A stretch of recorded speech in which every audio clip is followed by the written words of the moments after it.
Aujourd'hui, nous allons parler d'un sujet qui m'intéresse beaucoup parce que c'est quelque chose que je pratique régulièrement et il s'agit du remote duel. Alors, qu'est-ce que c'est que le remote duel pour ceux et celles qui ne connaissent pas? C'est tout simplement en fait le fait de faire des duels, mais en fait avec une caméra. Au lieu d'être face à face, entre guillemets, on est là derrière son ordinateur et votre adversaire aussi est derrière son ordinateur et en fait vous filmez le terrain avec votre caméra. Et ce terme, remote duel, provient de Yu-Gi-Oh!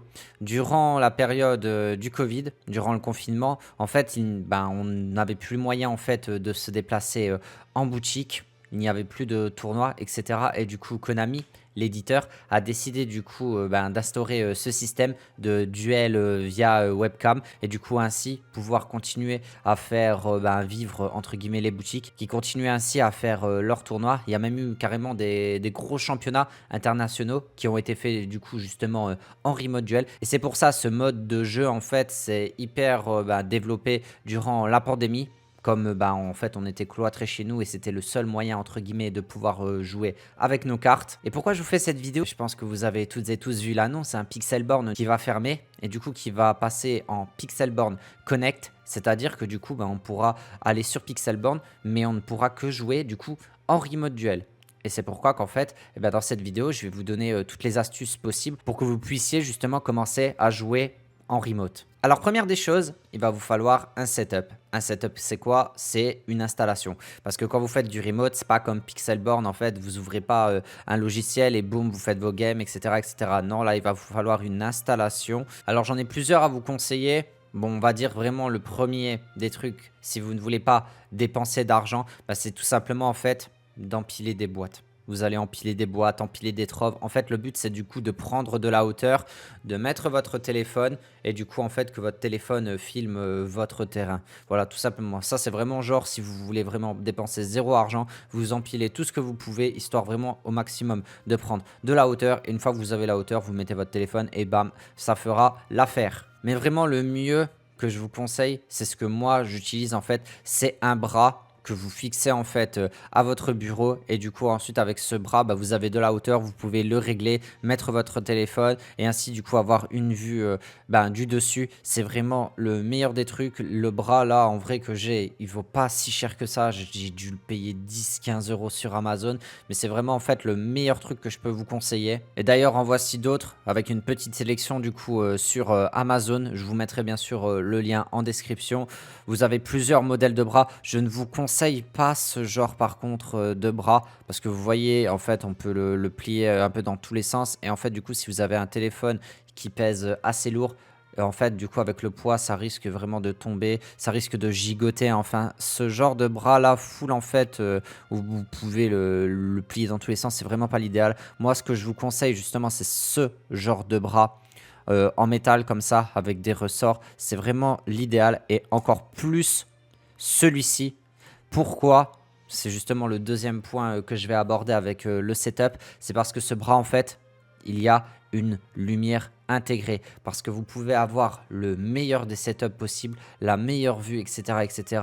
Si l'adversaire n'arrive pas à voir vos cartes parce que vous jouez dans une pièce en fait sombre, ça sert à rien. Il vous faut de la lumière et ce bras justement est équipé du coup d'une petite ring light qui va permettre d'éclairer justement le plan que vous allez filmer. C'est justement le bras qu'utilisent beaucoup de membres de l'équipe, donc c'est testé et approuvé par les Savior. Donc s'il y a bien un modèle de bras que je vous conseille, c'est celui-ci avec la petite lumière intégrée, c'est vraiment l'idéal. Bon, bien sûr, tout ce que je viens de vous expliquer là, c'est si vous voulez utiliser votre téléphone en tant que webcam.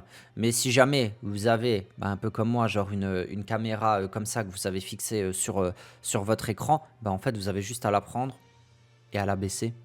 Tout bêtement, en fait. Du coup, pour filmer votre bureau, si vous avez déjà une webcam, en fait, pour vous, c'est tranquille, quoi. Bon, maintenant que ça y est, vous avez le setup qu'il faut, vous avez un bras, vous avez des lumières, etc., etc., vous êtes prêt à jouer. Mais du coup, comment jouer et où jouer? Parce que de base, votre téléphone, c'est pas une caméra. Et du coup, j'ai quelques petites astuces du coup pour permettre de rendre votre téléphone en tant que webcam sur votre PC. Alors, premier logiciel que je peux vous conseiller, c'est celui que j'utilise moi-même via OBS. Il s'agit donc de Camera for OBS Studio.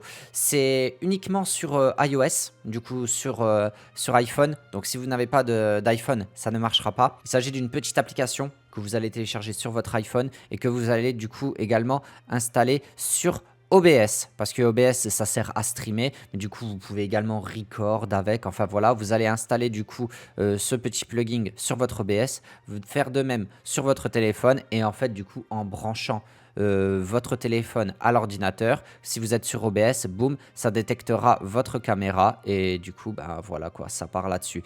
Donc c'est celui que j'utilise, c'est payant. Au cas où si vous voulez vraiment genre le gros du gros, moi je l'ai pris parce que du coup ça me sert pour mes streams, ça me sert pour mes vidéos. Vous n'êtes pas obligé, vous pouvez garder la version gratuite. Mais si vous avez un iPhone et que vous avez OBS, bah, vous pouvez du coup utiliser ça complètement. Ça fait très très bien le taf. Et ensuite une fois que vous avez votre caméra sur OBS, et bah, vous pourrez retransmettre cette caméra sur Discord et du coup pouvoir jouer sur Discord avec votre pote en utilisant du coup l'iOS caméra. Deuxième astuce maintenant qui fonctionne du coup sur Android. Cette fois-ci c'est Android et iOS. Il s'agit donc de Iryun Webcam. Alors je n'ai jamais utilisé Iryun, mais je sais que j'en connais plusieurs qui l'ont déjà utilisé et ça fait très bien le taf. C'est moins chiant on va dire que OBS caméra. Ça fonctionne sur les deux. Donc écoutez, si vous avez un Android, testez avec ça, c'est la même chose, vous téléchargez l'application, vous téléchargez également le logiciel, ça retransmet, boum, et ensuite vous diffusez.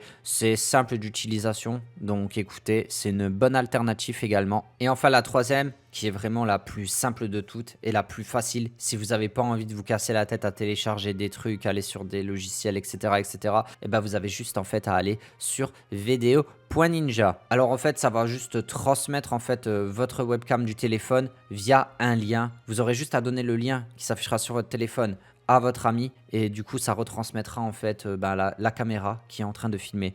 Pour ça, comme je vous ai dit, il faut que vous alliez sur votre téléphone, vous allez sur Video.ninja, Adur Camera to OBS. À partir de là, en vidéo source, vous allez utiliser la caméra arrière et le lien qui s'affichera du coup en vert, vous allez le copier, le donner à votre ami et boum, magie.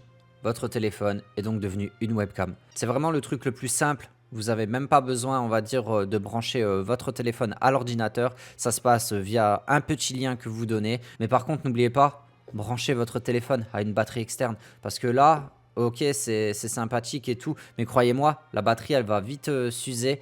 Donc, dès que vous faites ça, pensez tout de suite à brancher votre téléphone à une batterie. Franchement, ça vous sauvera. On pense pas tout de suite, mais c'est hyper important parce que ça va consommer pas mal de batterie. Mais voilà, je pense vraiment que c'est le truc le plus simple qui se fait en 2 secondes et le plus pratique pour vous si vous voulez pas vous casser la tête. Donc maintenant que vous connaissez tout ça, où est-ce qu'on peut jouer?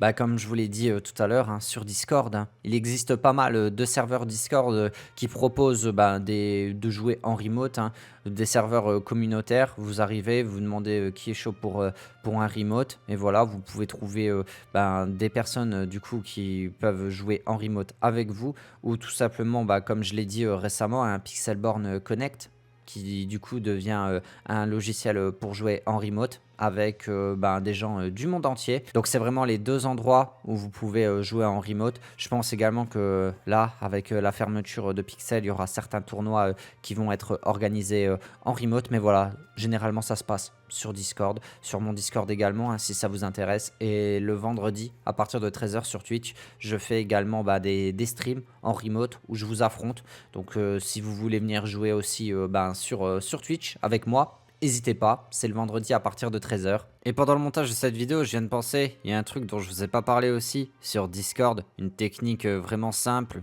pour pouvoir jouer en remote. En fait, c'est tout simplement d'avoir 2 comptes Discord, un sur le téléphone qui vous servira de webcam et un autre sur le PC qui vous permettra de suivre la partie. Et comme ça, dans un salon, vous connectez les 2 comptes et bim, vous pouvez jouer simplement sans avoir besoin de télécharger de logiciel ou quoi. Il vous faudra juste 2 comptes. Donc voilà, c'est une bonne technique aussi qui vous permettra de jouer en remote sans se prendre la tête.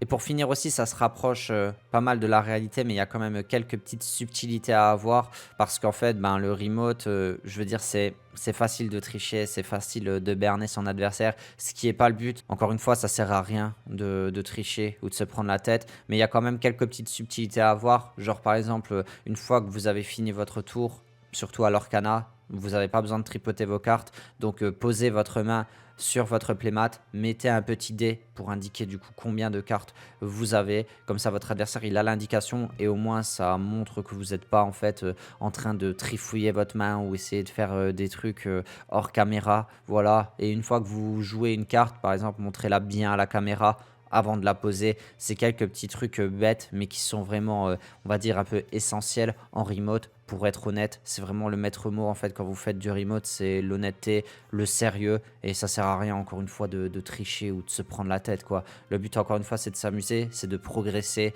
parce que c'est quand même le mode de jeu, on va dire, qui se rapproche le plus de la réalité, parce que vous jouez avec vos vraies cartes. C'est pas un simulateur derrière un écran avec, on va dire, un robot assisté qui fait en fait vos actions à votre place. Là, c'est vraiment de l'entraînement pur et dur avec vos vraies cartes contre un vrai adversaire. Et pour moi, en fait, c'est juste le meilleur mode de jeu, hein. Donc voilà, écoutez, maintenant, vous savez tout. Vous êtes prêts à pouvoir jouer en remote, prêt pour la sortie de Pixelborn Connect très prochainement. Donc écoutez, si vous avez des questions ou quoi que ce soit, n'hésitez pas à me les poser en commentaire. Même si vous avez d'autres petites astuces hein, concernant le remote, n'hésitez pas. Et partagez bien sûr la vidéo autour de vous pour que le plus de personnes soient informées et que le plus de personnes puissent commencer à jouer dans ce petit mode de jeu, dans cette petite façon de jouer vraiment très très cool. Merci à vous en tout cas. Et puis bah, je vous donne rendez-vous dimanche prochain à 10h30 pour une nouvelle vidéo. C'était Obscurity. Ciao les gens.